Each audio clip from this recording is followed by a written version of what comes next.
The Courting Happiness podcast official merchandise store is now open. I am so happy to be able to share that with you. I'm Dr. Courtney Alston. I'm so happy that you're here. Your support makes a difference. Thank you so much for listening to the Courting Happiness podcast. You know, it's so hard to believe that we started in 2020, and because of you, we've grown worldwide in the United States, India, Ireland, Australia, the United Kingdom, and more. Because of you, we've interviewed best-selling authors, scholars, podcasters, TEDx speakers, and entrepreneurs making a global impact. Because of you, FeedSpot has named Courting Happiness one of the top 80 podcasts for workplace and happiness. Because of you, the podcast is helping people and organizations with their well-being one episode at a time. We share positive psychology, work from thought leaders, and inspirational stories that create inclusion, belonging, and the value of optimism. I'm so grateful for your support. Your purchase in this store contributes to producing the Courting Happiness podcast and your commitment to the shared mission of helping with spreading workplace well-being and a happier life.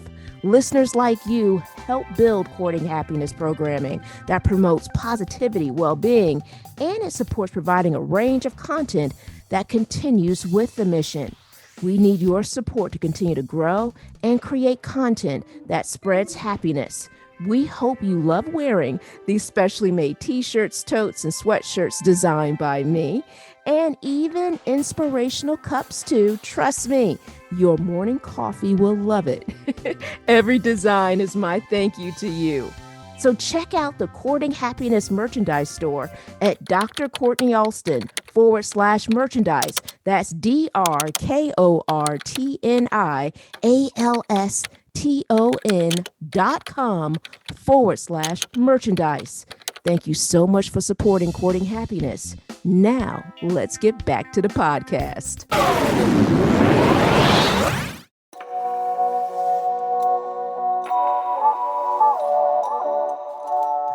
Welcome to the Courting Happiness podcast. This is a space where self-care becomes part of your day. A space where you learn evidence-based strategies to help your life, share it with those you love, and cultivate well-being at work.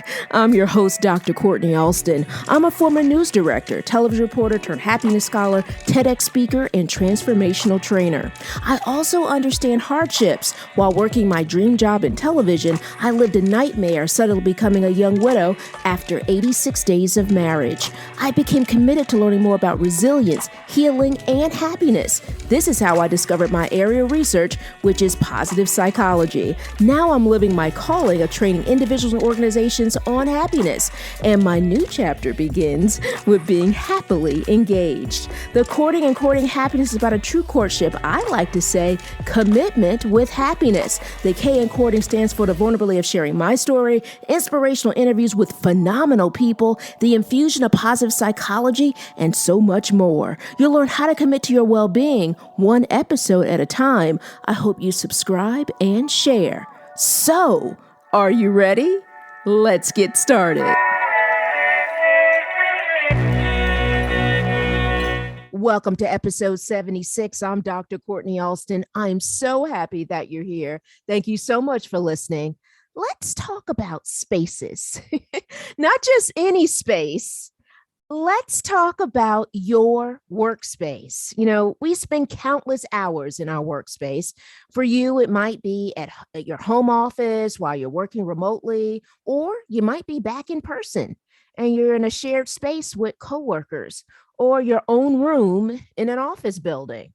Or better yet, you may be like me. I'm a college professor and I have my own office on campus, and I have an office here in my home. So I really have dual office spaces that I am always thinking about how to shape and how to beautify. And so we often talk about work in terms of those spaces, but today we're going to shift gears and focus on the beauty of those spaces and how it can make you happier. So how you can go about really creating a beautiful space. This discussion is inspired by an article in the Harvard Business Review, and it's titled, "A Beautiful Workspace Can Make Your Job More Joyful." So you'll find the article by visiting the podcast page of this episode, which is at drcourtneyalston.com/podcast/episode 76. That's drcourtneyalston.com/podcast/episode 76. Now, in the article, John Coleman discusses how many of us have failed to examine the benefits of creating and beautifying our spaces, kind of like bringing your environments to life, I like to say, right? So today we're going to talk about creating beauty in your workspace and also how to bring joy and how that workspace, I should say, really is going to bring joy to your work. And so Coleman mentions quite a few things, and we're going to talk about each one of them. And one of the things that I really value is the fact that through his article, he shares various examples and gives us questions to think about. Another thing that I really love that he talks about is how it will serve us, but also he brings in the science and shares levels of research. It's really a great article. So definitely make sure that you visit the episode page of this podcast so you can learn more and check out the article for yourself as well. So he mentions beauty in one of the 6 sources of purpose that we should bring in our lives. So here are the tips that he offers to beautify your workspace. And I will say this, that I'm going to share my own bonus tip as it relates to something that I've added to my workspace that might serve you too. All right. So let's get started. He talked about how number 1 is featuring friends and family. So we often talk about this on the podcast, which is positive relationships, right? It provides meaning. It helps us with our well-being. And what I love so much about Coleman and sharing the value of featuring friends and family in your workspace, it can also help to make your space really more meaningful at work. So Coleman asks a couple of questions. One of them is, did you enjoy a trip to Kilimanjaro with a college roommate or attend a niece's first birthday party? So I love that he's really helping us think about all of these things that were meaningful in our life, right? And I like how he breaks it down in terms of it could be going on an adventure that you've had with friends from either college, or it could be high school or elementary school or grad, undergrad. You got my point, right? Or friends, or different friends from that you met from professional organizations, or maybe at work, right? Or family, whatever the case may be. What I love is how he's framing it, because he urges us to hang those reminders of those special experiences on our office wall, or frame the picture and place it on our desk. And I love that, because he also adds that it will help, because in difficult times or in difficult days that you may have at work, these memories can bring to mind brighter days. It can also provide insight that inspires aspirations for our future, as well as helping us in terms of reminding us, I should say, as relates to the depth and the importance of our relationships. So for me at work, I have, again, my on-campus office, right?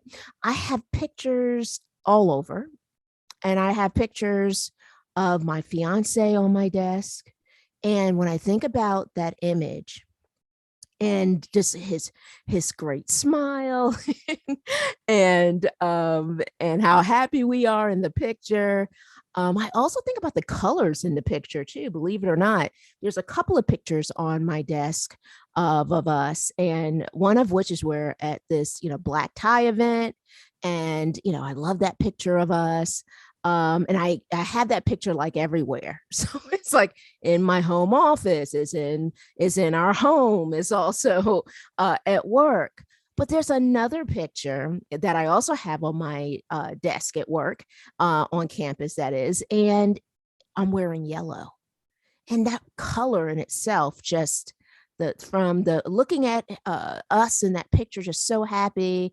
And then the colors, and from that yellow, and then, I believe he's wearing like blues. It's this really stands out. And the photo lifts me up. I also have my parents on my desk. And for those of you who may not know, especially those of you who are new to the podcast, my mother passed away in 2016, and she fought for 17 years a very rare cancer called sarcoma. Um, and I still, I actually talk about this a great deal, but I still process all these different uh, levels of things that I've experienced with the loss of her. And one of the things that I love seeing my parents on my desk. They were that picture was taken at a sporting event where they would frequent as a couple. And I think they were like season ticket holders, right? Um, and it was with a local sports team in the area where my parents live. And so I love looking at that picture because I love seeing them in that picture together. I love being able to look at my mother's beautiful face. I love being able to look at my dad's handsome face. And I just love being able to take a glance at her, especially since she passed away. And for me, it allows me to be able to see the image outside of seeing the image, internally, but it allows me to, in terms of visualizing her, right? It allows me to just take a glance over at my desk and reminds me of all the beauty in terms of my mom. So, again, I have my fiance, I have my parents on my desk. And then I also have a picture that my fiance captured of me wearing like my doctoral gown and hat, and it was at the other institution where I served as a professor. And I love looking at it because I love the fact that he took it. The day that actually I graduated with my PhD, my parents couldn't be there because my mother was dying. And she was dealing with so many different health issues, and they were just unable to be there.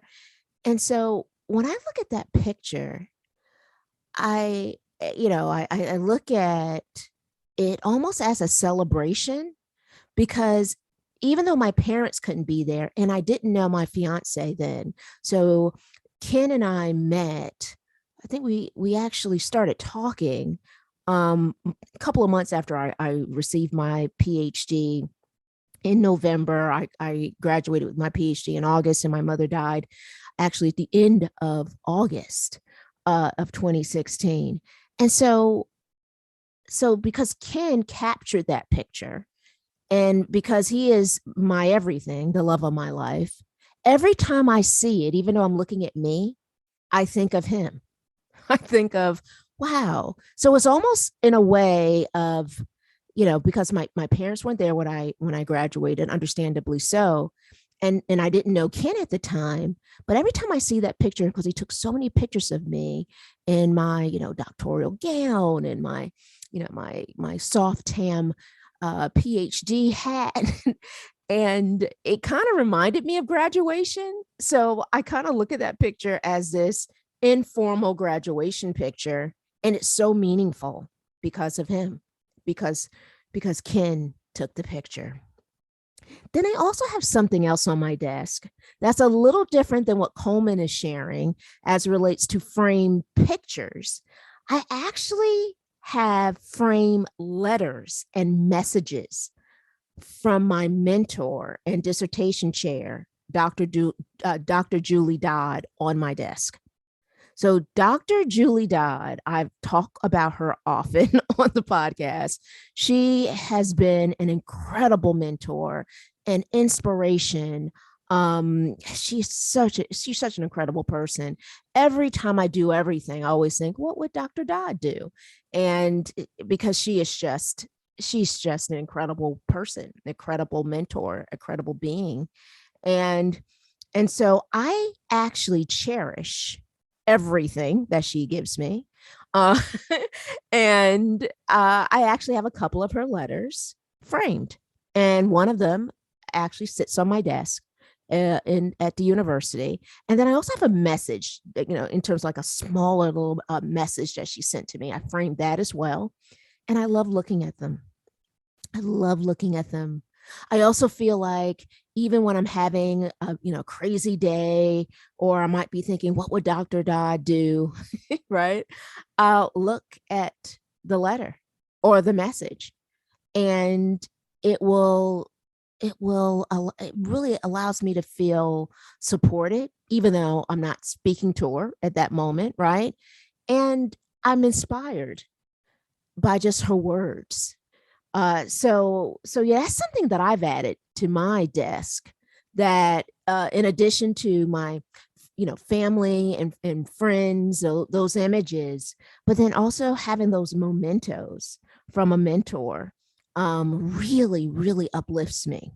So Coleman cites a research study that says displaying photos of loved ones can actually push us to be more ethical, right? So there's also so much value in terms of having those images close to us. And but it's also interesting in terms of the results of that study. So number two, he says incorporate art. Incorporate art. So Coleman mentions that one of the easiest and most effective ways to beautify a space, and research supports this, by the way, is increasing productivity. It lowers stress, it improves our well-being. It can help stimulate our minds, in terms of increasing blood flow. So, incorporating art really has so many different benefits. So in my work and home office, I have these elements in both spaces. They adorn both of my workspaces, and I like to call it my inspirational wall. So it showcases positive affirmations, messages, quotes. And I will say that when people walk into my office on campus, it creates a conversation piece because it takes up the largest wall in my office. And I've gotten so many compliments from people that say, wow, this is such a great space. Or some students will say to me, oh my gosh, this really reflects your personality. It's so positive. So it's great because it creates a different feeling in a very bare room at one point. Um, and now it has this positive feeling as it relates to all of these different messages that I have on my wall. And one of the things I will say that I also love shopping for it. Um, I felt like I spent time buying out Hobby Lobby. I'm not sure if any of you guys love going to Hobby Lobby as much as I do, as well as, going online and checking out different inspirational messages, and then, acquiring them. Or I'm trying to think of another place where I enjoy purchasing different signs. Oh, Target. I've gotten signs out of Target in the past as well. So, I mean, there's a lot of great places where you can go online and in person to be able to find different inspirational messages to fill your space. So I am going to do something a little different. I'm actually going to show you my inspirational wall that I have in my home office. And you can visit it by going to drcourtneyalston.com/podcast/episode 76. And you'll have a chance to check out the wall that I have here at home.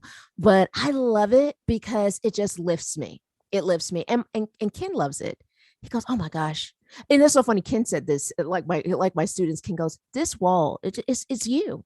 It just reminds me of you. I love how positive it is. And And I love all the messages. So definitely you might want to think about creating your own inspirational wall to help beautify your space. Number 3, Coleman says, bring the outside in. I love that. Bring the outside in. So he says, looks and smells of flowers and plants can serve our senses and really create beautiful workspaces. And if my memory serves me, I believe my mentor, Dr. Dodd, had a bird feeder outside her office window. And what was so awesome is that her office was bird themed, and she would have a bird calendar. And what I love so much is that it was so ideal because it matched her philosophy. Her message to me and to so many that she inspired was take it bird by bird. So, take it step by step, which is also inspired by Anne Lamott's book, Bird by Bird. And I love the fact that she brought the outdoors in her space, because it really inspired me. Maybe it was, when I think about it, it's probably one of the reasons why I thought about my space the way I did. And although I don't bring the outdoors in my space, I don't have plants in my workspace on campus or anything like that. But when I think back on that, it really inspired me to create a space that inspires people. And her space inspired me. She inspires me to this day. She continues to inspire me. So there's so many benefits of bringing the outdoors in.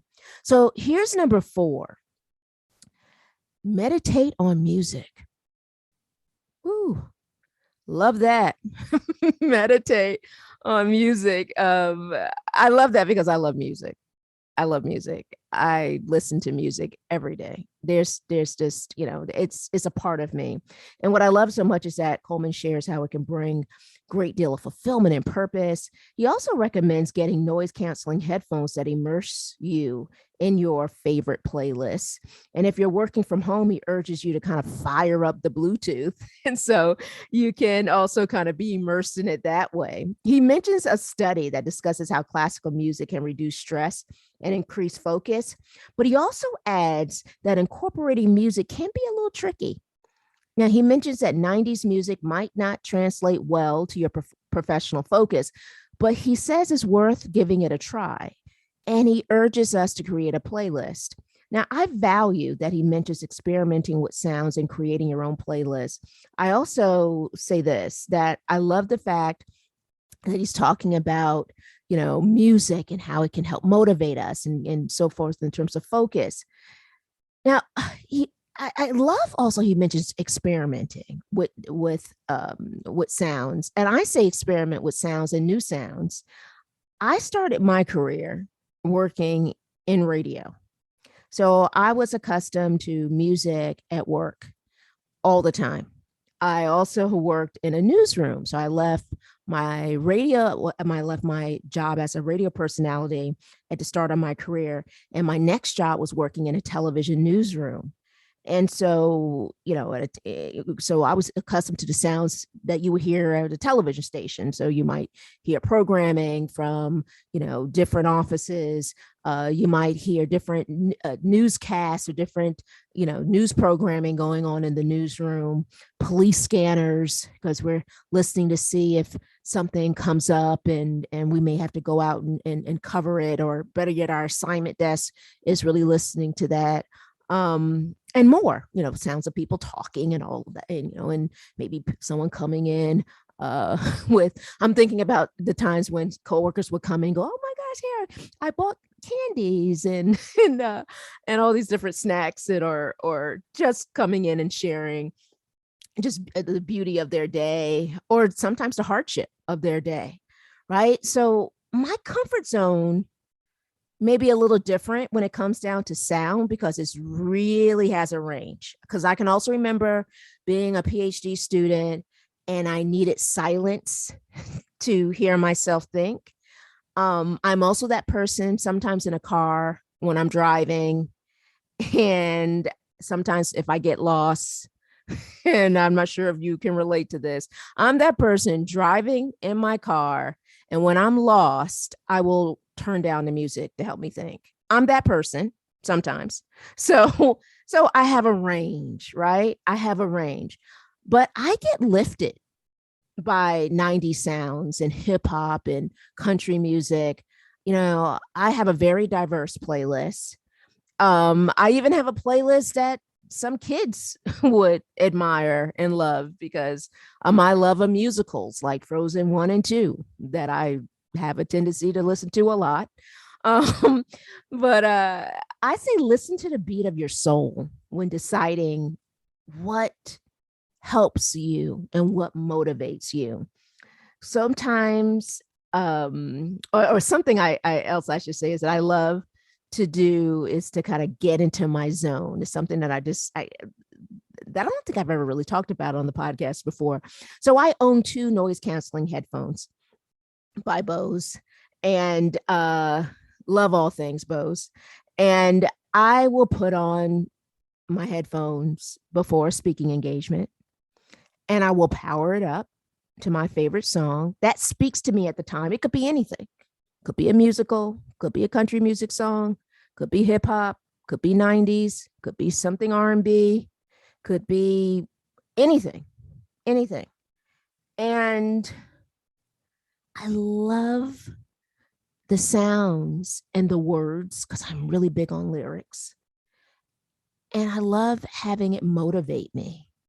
And it's almost like when I walk into a speaking engagement, or even if I have to teach, maybe sometimes I might need a little motivation, or, I might be thinking about prepping for something in terms of, anytime when I may have to share information with individuals, and I'm looking for a level of motivation or to get me kind of, elevated or lifted. I will put on noise canceling headphones. I will, I will blast music. And I feel like I have a hype man right next to me. Like it's my own personal hype man who is really motivating me and really getting me into zone. So that is something for you to think of. I am I'm not sure how many of you may have tried this already, and if you haven't had a chance to try it, give it a shot, see what happens, see if you feel like you have your own hype man or woman next to you when you're going through that. See how that might motivate you. But yeah, I love music. I'm so glad he mentioned the value and the importance of music. And so here's his last but not least, because remember I have some bonus advice that I'm going to share with you after this one. So number 5 is activate your sense of smell. So Coleman says that this might not be the best advice for anyone that's in an open office, but this certainly can be ideal for those of us who, may have an opportunity of working from home. So he recommends lighting a candle or have a diffuser, or taking time to smell the roses, right? Or really, any type of flowers that you may have in general in your office, especially since earlier the advice was bringing the outdoors in. I will say that I love my diffuser. I love it. Love my diffuser. I only have it in my home office, though. I don't have a diffuser in my office at the university. But I love the sweet smells of lavender or sage that kind of elevate my mood. And on this podcast episode page, I will share my diffuser with you. I purchased it on Amazon along with some other essential oils. So that might be a great place for you to start. But I love just the smells, right? It's really uplifting. So I can really value when he shares the importance of thinking about all your senses and thinking about that sense of smell. So I love that. He says that we shouldn't settle on spending a third of our life in a place that doesn't inspire us. Coleman, I agree. Workspaces can be really a drab environment, but with some effort and really the advice and all the recommended recommendations that Coleman has shared, it can really bring out the beauty that represents you. So one more element that I am adding as my own tip, like my own bonus tip, that I actually have done in my office on campus that isn't mentioned in his article. So my bonus advice is adding home decor. So adding some level of home decor. So I purchased a yellow couch for my office on campus. Um, and it's a small couch, right? And it's welcoming. The color really does it for me. And I really believe because the color is so playful, because it's yellow. My colleagues love it. Students think it's so uplifting because it's in my office and and it kind of just spark joy and inspiration. And it's interesting. I will say that it also really feeds in well.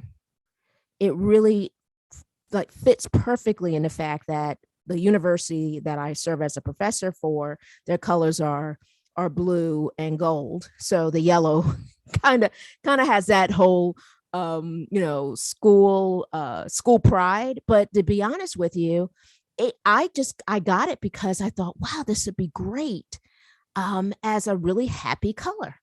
As a happiness scholar, I thought, I think it'd be great to have a yellow couch in my office. And I love it. Another thing I love about it is that when my fiance comes to work, and I've shared this in past episodes, sometimes my fiance, because I have a 2-hour commute one way, and sometimes my fiance will drive me to work. And because he is an incredible journalist, he's an Emmy award winning journalist. And I actually serve as a college professor teaching journalism and communications.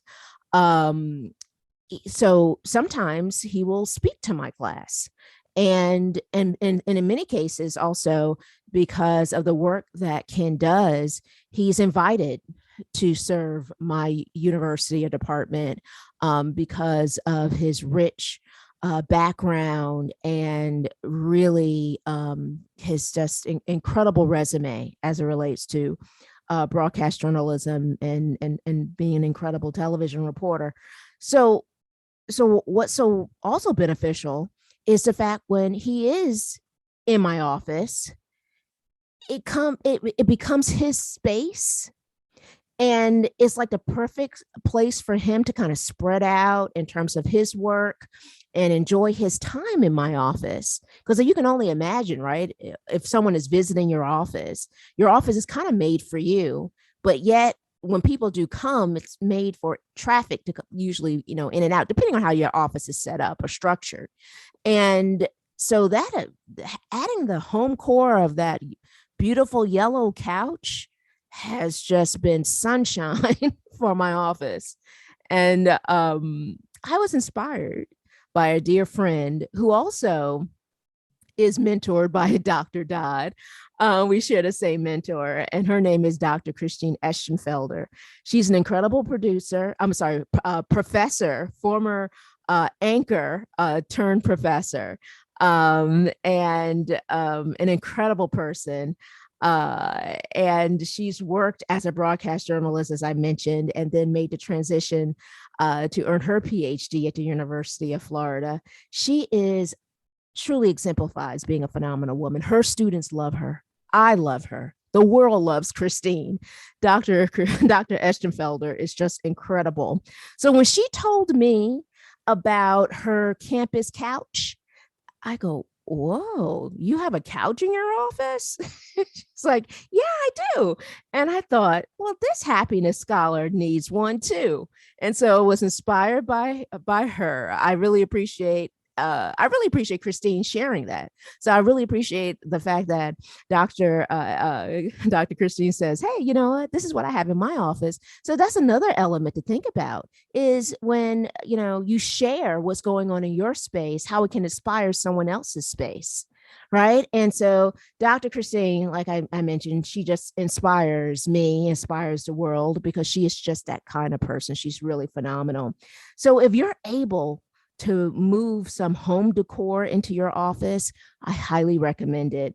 Even at the University of Florida, I love seeing professors that had added like rugs, lamps, or even like a small side table in their offices. As a student, it made me feel welcomed. It created a warmth to the space. It also allowed me to see elements of my professor's style and personality. So think about your office space.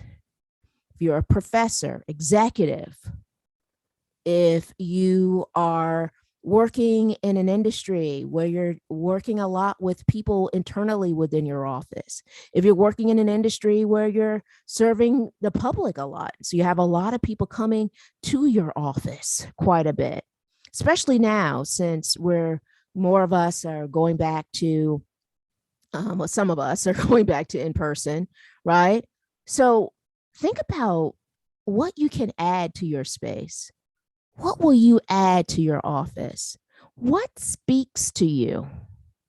And how will you create a workspace that inspires you and all of those individuals that walk into your office, that walk into your space?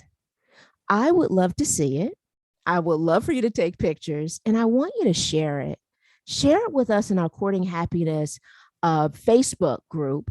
I really love seeing pictures and posts by listeners, and I would love seeing your workspace. So if you haven't joined us in Facebook, certainly join the Courting Happiness private Facebook community. And I cannot wait to see your beautiful, happy, joyful, positive workspaces that you create, and that will also inspire you too. Thank you so much for listening.